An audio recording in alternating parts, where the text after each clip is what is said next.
चलिए, good morning everyone. स्वागत है आप लोगों का कक्षा 7 की में आज पढ़ेंगे हम लोग इकाई 7 वाणिज्य गणित। पिछले वीडियो में हम लोग देख चुके हैं अनुलोम समानुपात, प्रतिलोम समानुपात और प्रतिशतता के अनुप्रयोग। प्रतिशत का प्रयोग हम लोग एक में करते हैं लाभ हानि में।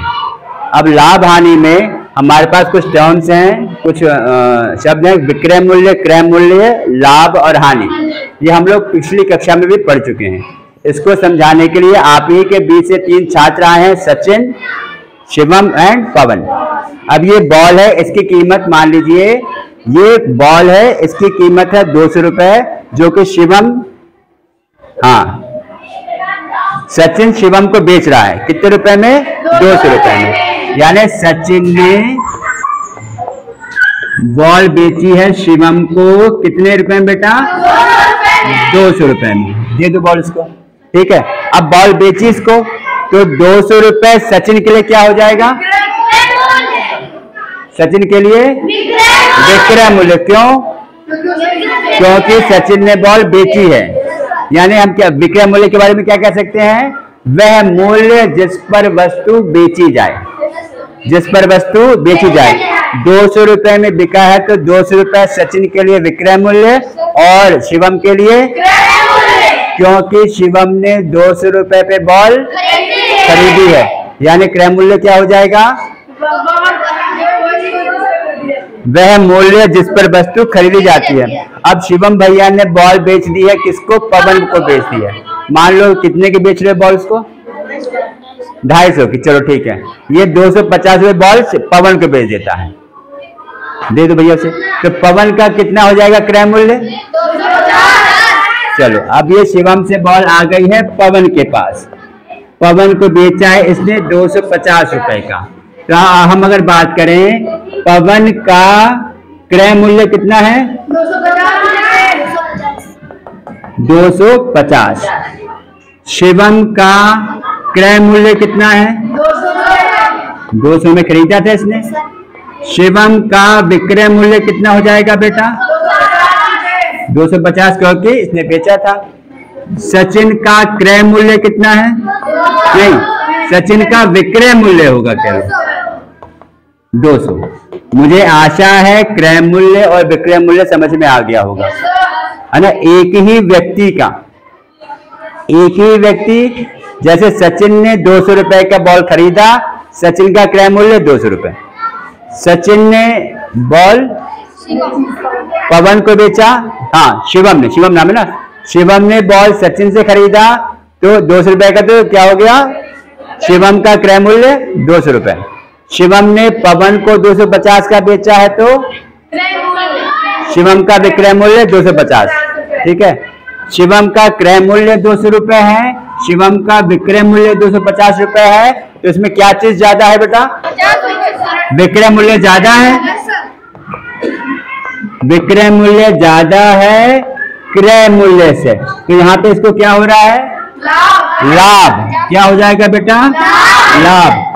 तो साइड में, तो लाभ क्या हो जाएगा? विक्रय मूल्य माइनस क्रय मूल्य। यानी यहां से हमने क्या सीखा है कि विक्रय मूल्य क्रय मूल्य से बड़ा होगा तो लाभ होगा। बेचने का दाम खरीदने के दाम से बड़ा होगा तो लाभ होगा। यानी एक ही व्यक्ति कम दाम में खरीद के लाता है और ज्यादा दाम में बेचता है, उसको लाभ होगा। ये बहुत कॉमन सी चीज है, कोई दिक्कत नहीं है। लाभ, तो इसमें क्या लाभ हो जाएगा? शिवम को लाभ हो रहा है भाई 250 से 200, 50 का लाभ हो गया है। शिवम को कितना लाभ हो गया है? 50।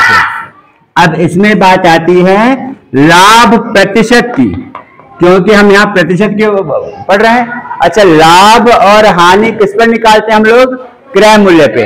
भाई जिस पर आप वस्तु खरीद कर लाए हो, जिस दाम पर आप कोई वस्तु खरीद कर लाए हो, उस पर ही आप लाभ या हानि कैलकुलेट करते हो। भाई हमें तो, भाई मान लो 200 रुपए की बॉल ये लेके आए हैं हमारे सचिन भैया। अब सचिन इसको 220 का भी बेच सकते थे, 210 का भी बेच सकते थे, 180 का भी बेच सकते थे, है ना।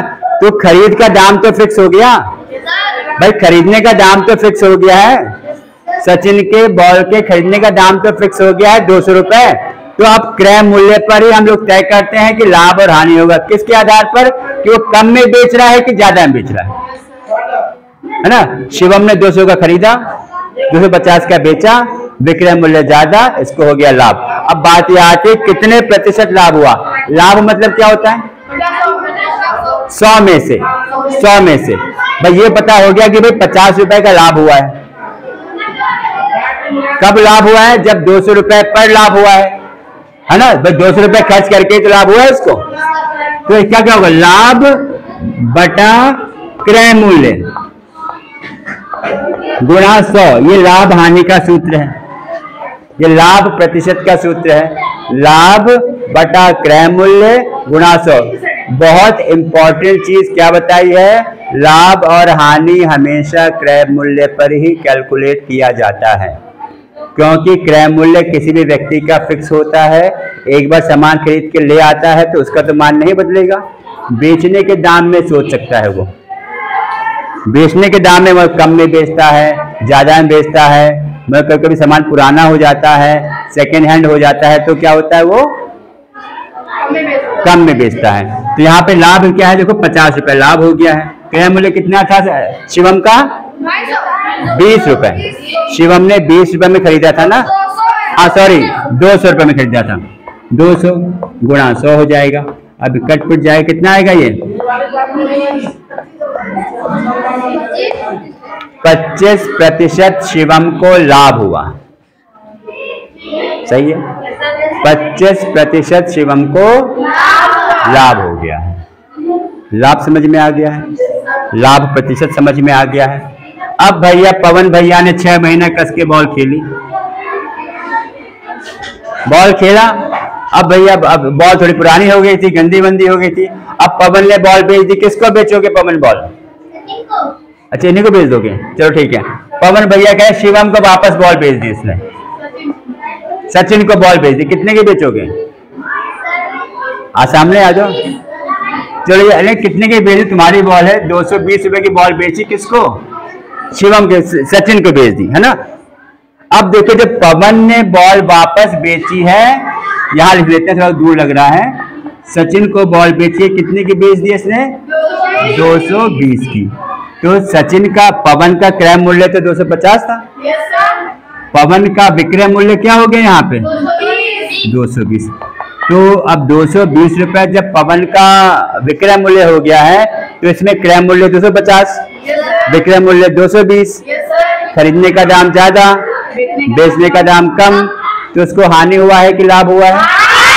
नुकसान हो गया। कितने रुपए का नुकसान हो गया है?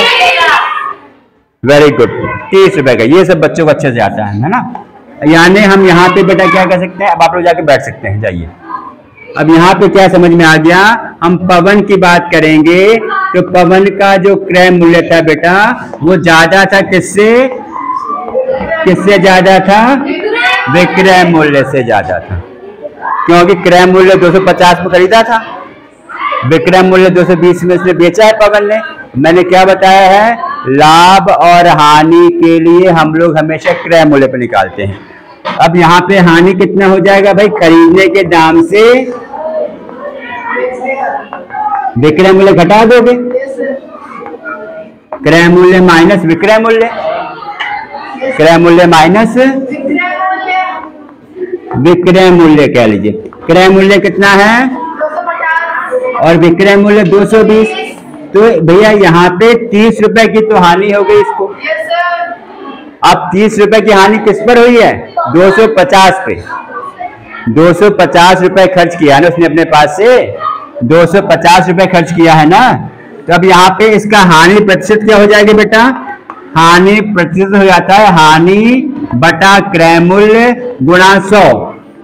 तो हानि 30 रुपए है, क्रय मूल्य यहाँ पे 250 पवन का गुणा 100। इसको निकाल लीजिए, 0 से 0 कटेगा, 25 चौक 100 हो जाएगा, 4 तिया 12। चेक करो सही आ रहा है? सही है। तो यहां से अभी तक आज हम लोगों ने क्या क्या पढ़ा? क्रय मूल्य क्या होता है? जिस मूल्य पर वस्तु खरीदी जाती है। विक्रय मूल्य क्या होता है? जिस मूल्य पर वस्तु बेची जाती है। लाभ कब होता है? जब विक्रय मूल्य अधिक होता है क्रय मूल्य से। जब विक्रय मूल्य अधिक होता है क्रय मूल्य से, ठीक है। और लाभ बराबर क्या हो जाएगा फिर? विक्रय मूल्य माइनस क्रय मूल्य। लाभ प्रतिशत क्या हो जाएगा? लाभ बटे क्रय मूल्य गुणे 100। लाभ किस पे निकालते हैं? क्रय मूल्य पे, ठीक है। फिर हम बात कर लें हानि की। हानि कब होता है? जब हम ज्यादा में खरीदते हैं कम में बेचेंगे, तो कॉमन सेंस की बात है यार। हम मान लो भाई इसने 250 की बॉल खरीदी, पवन ने 220 की बेची, तो हानि हो गया। हम ज्यादा में कोई चीज खरीद के लाएंगे और कम में बेचेंगे तो हानि ही तो होगी। और जनरली हम लोग कम में कब बेचते हैं? जब मान लो कोई सामान में कोई दिक्कत होती है, कोई डिफेक्ट होता है, तो है ना, कोई सामान पुराना हो जाता है, तभी तो कम में बेचा जाता है। या फिर कभी मान लो सामान आप कहीं मार्केट से लखनऊ से कोई सामान बेचने के लिए लेके आया, सामान में लाते लाते कुछ टूट फूट हो जाता है तो कम में निकाल देता है ना। तो कितने का इसका नुकसान हो जाएगा? 30 रुपीज का। हानि कितने में हो जाएगी? 30 रुपए। हानि कब होता है? जब क्रय मूल्य ज्यादा हो विक्रय मूल्य से। अब हानि की किस पे निकालेंगे? क्रय मूल्य पे। हानि का प्रतिशत क्या हो जाएगा? हानि बटे क्रय मूल्य गुणे 100।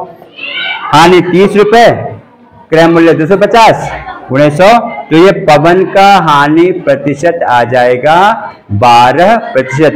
ये सब बहुत ही बेसिक जानकारी थी लाभ हानि के बारे में, जो कि कुछ हद तक आप लोगों ने इसके बारे में कक्षा 5 में भी पढ़ा है और कक्षा 6 में भी पढ़ा है, ठीक है। लाभ हानि तो पढ़ चुके हैं, बाकी हो सकता है कि लाभ प्रतिशत और लाभ हानि प्रतिशत आपके पास कक्षा 7 में हो। इस पर प्रश्न जाके आप लोग लगाइएगा अपने बुक से, अभ्यास 7D का, ठीक है। बहुत अच्छे से पढ़िए और मुझे आशा है आप लोग पढ़ रहे होंगे। फिर हम लोग मिलेंगे अगले वीडियो में। बहुत बहुत धन्यवाद।